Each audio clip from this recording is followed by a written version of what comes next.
అందరికీ నమస్కారం. Welcome back to my channel. MLC Kavitha గారు బీఆర్ఎస్ టీఆర్ఎస్ నుంచి బీఆర్ఎస్గా మారిన కేసీఆర్ గారి పుత్రిక. లిక్కర్ స్కామ్ ద్వారా చాలా ప్రాముఖ్యత పొందిన వ్యక్తి కవిత గారు. ఈమె కూడా పవన్ కళ్యాణ్ గారి గురించి రొటీన్ స్టోరీ. మనకి జగన్మోహన్ రెడ్డి గారు, ఈ జస్ట్ ఆస్టింగ్ ప్రకాష్ రాజు వీళ్ళు రొటీన్ అనుకుంటే ఈవిడ కూడా తయారైంది. ఈవిడ ఏమంటది, he's not a serious politician, unfortunately he became an deputy CM, పక్కా తోలు పోషణం, హిందీ ఇంపోజిషన్ అని మాట్లాడతాం. నేను ఈ 9 నెలల పరిపాలన గురించి చెప్పను. మన పవన్ కళ్యాణ్ గారి గురించి ఒకటి చెప్తా. స్వతంత్రం వచ్చి 75 ఏళ్ళు దాటినా కూడా ఎక్కడ పడితే అక్కడికి ఇసిరేసినట్టు ఉన్న గిరిజన ప్రాంతాల అభివృద్ధిని చేపట్టి వాళ్ళని గంజాయికి దూరం చేసి అభివృద్ధికి దగ్గర చేయాలి, టూరిజం పెంచాలి, వాళ్ళకు ఉపాధి కల్పించాలన్న పాయింట్ ఆఫ్ వ్యూలో తన కొడుకు మార్క్ శంకర్కి ఇబ్బంది వచ్చినా సరే కార్యక్రమాన్ని పూర్తి చేసుకుని వెళ్ళాడు చూడండి. అది ఆయనకి ప్రజల పట్ల ఉన్న కమిట్మెంట్. మీరు లేకపోతే ప్రకాష్ రాజు, జస్ట్ ఆస్కింగ్ ప్రకాష్ రాజు, జగన్మోహన్ రెడ్డి గారు ఇచ్చేసే సర్టిఫికెట్ కాదు. హిందీ ఇంపోజిషన్ గురించి మాట్లాడుతున్నారు. హిందీ ఇంపోజిషన్ గురించి పవన్ కళ్యాణ్ గారు ఏమన్నారు? మనది భిన్నత్వంలో ఏకత్వం ఉన్నారు దేశము. Not only Hindi, all languages should be learned అని చెప్పారు. ఈవెన్ విదేశాల లాంగ్వేజ్లు కూడా చదువుకోవాలి అని చెప్పారు. అని హిందీ ఇంపోజ్ చేసేస్తే ఐ విల్ బి ఫస్ట్ అని కూడా చెప్పారు. చెగువెరా టు సనాతని అంటున్నారు. నాకు ఒకటి అర్థం కాదు దాని గురించి. కళ్యాణ్ గారు చాలాసార్లు మీకు దాని గురించి వివరణ ఇచ్చినా కూడా దాని గురించి పక్కన పెడితే చెగువీరా గురించి మాట్లాడుతున్నప్పుడు రైటిస్టుల్ని వ్యతిరేకించండి, వాళ్ళని కొట్టేయండి అన్నాడా? పోనీ రైటిస్ట్గా ఉన్నప్పుడు ఈ లెఫ్టిస్ట్లు ఉన్న వాళ్ళని కొట్టేయండి, తరిమేయండి అన్నాడా? లేదు కదా. లెఫ్టిస్టు కాదు, రైటిస్టు కాదు పవన్ కళ్యాణ్ గారు, గుర్తుపెట్టుకోండి. ఆయనది పవనిజం. అంటే ప్రజలకి ఏది కావాలి, ప్రజలకి దేని ద్వారా సమస్య వస్తుంది, పోరాడితే తీరుద్దా, లేకపోతే శాంతివంతంగా చేస్తే అవుద్దా అన్న పాయింట్స్ మీద కళ్యాణ్ గారి ఆలోచన ఎప్పుడూ ఉంటుంది. అది గుర్తుపెట్టుకోండి ఫస్ట్.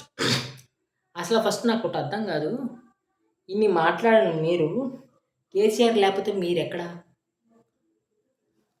అనొచ్చు, చిరంజీవి లేకపోతే పవన్ కళ్యాణ్ ఎక్కడ.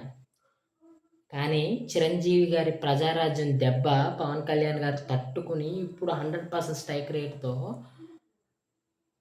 దేశాన్ని మోడీతోనే, పిఎంతోనే గ్రేట్ అనిపించుకునే లెవెల్కి వచ్చాడు ఆయన.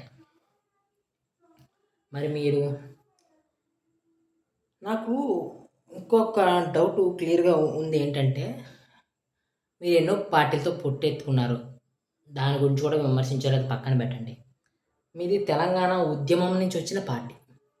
తెలంగాణ ఉద్యమంలో నుంచి పుట్టిన పార్టీ తెలంగాణ సాధించిన తర్వాత తెలంగాణలో ఆహుతి అయిపోయినటువంటి, సమిధులుగా మారిపోయినటువంటి ఎన్నో కుటుంబాలు ఉన్నాయి. ఆ కుటుంబాలకు మీరు ఏం చేశారు? దానికి సమాధానం ఇప్పటికీ లేదు. నిజామాబాద్ ఎంపీగా గెలిచిన మీరు ఆ ప్రజలకి మీరు ఏం చేశారు?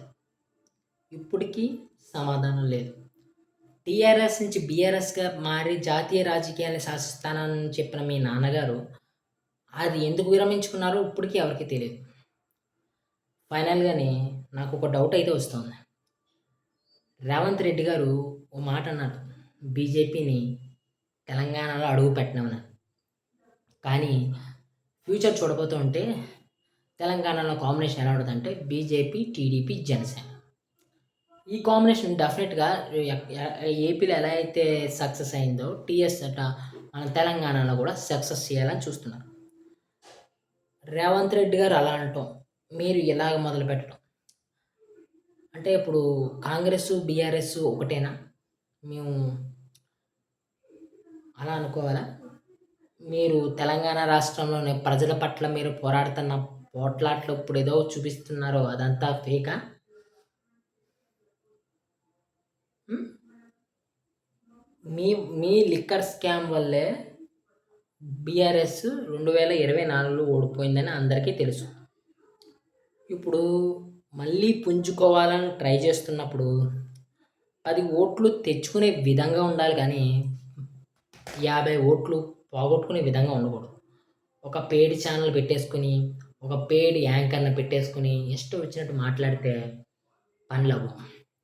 అండ్ జగన్మోహన్ రెడ్డి గారి గురించి మీరు మాట్లాడింది మీ బాధ స్పష్టంగా కనబడుతోంది. చంద్రబాబు నాయుడు గారు అధికారంలోకి వచ్చేసారు. ఇంకా తెలంగాణ కష్టమే. అమరావతి ఎదిగిపోద్ది అన్న స్పష్టత మీలో కనబడింది ఆ భయం. అందుకే మీరు జగన్మోహన్ రెడ్డి గారిని పొగిడారన్న విషయం కూడా అందరికీ తెలుసు. నాకు ఇంకొక డౌటు లాస్ట్ అండ్ ఫైనల్‌గా తెలంగాణ అంటే హైదరాబాద్, హైదరాబాద్ అంటే తెలంగాణ. మరి మిగతావి ఏవి అభివృద్ధి చేసి చూపించారు మీరు? ఆ డ్యామ్ ఎందుకు అలా పడిపోయింది? ఇంకా మీ తెలంగాణకు సంబంధించిన జనసేన కార్యకర్తలు ఎన్నో పాయింట్లు చెప్తున్నారు. మీరు బతుకమ్మ మీద మైనస్ చేశారని, లేకపోతే మీరు ఏంటంటారు ప్రమోషన్స్‌కి వెళ్ళినప్పుడు డబ్బులు తీసుకున్నారని రకరకాలుగా చెప్తున్నారు. మరి దానికి మీరు సమాధానం ఏంటి? ఏదో మనకి ఓ 2, 3 రోజులు సోషల్ మీడియాలోనే కనబడిపోతాం కదా అని ఇష్టం వచ్చినట్టు మాట్లాడితే స్పాయిల్ అవ్వడం తప్ప ఏముండదు. అది గుర్తుపెట్టుకొని మాట్లాడండి. ఆ జస్ట్ ఆస్కింగ్ ప్రకాష్ రాజ్ లాగా, మా ఆంధ్రప్రదేశ్‌లో జగన్మోహన్ రెడ్డి గారిలాగా మీరు కూడా తయారవ్వకుండా ఉండాలని కోరుకుంటూ, నా వీడియోస్ కనుక నచ్చితే లైక్ చేసి, షేర్ చేయండి, సబ్స్క్రైబ్ చేయండి. Thank you.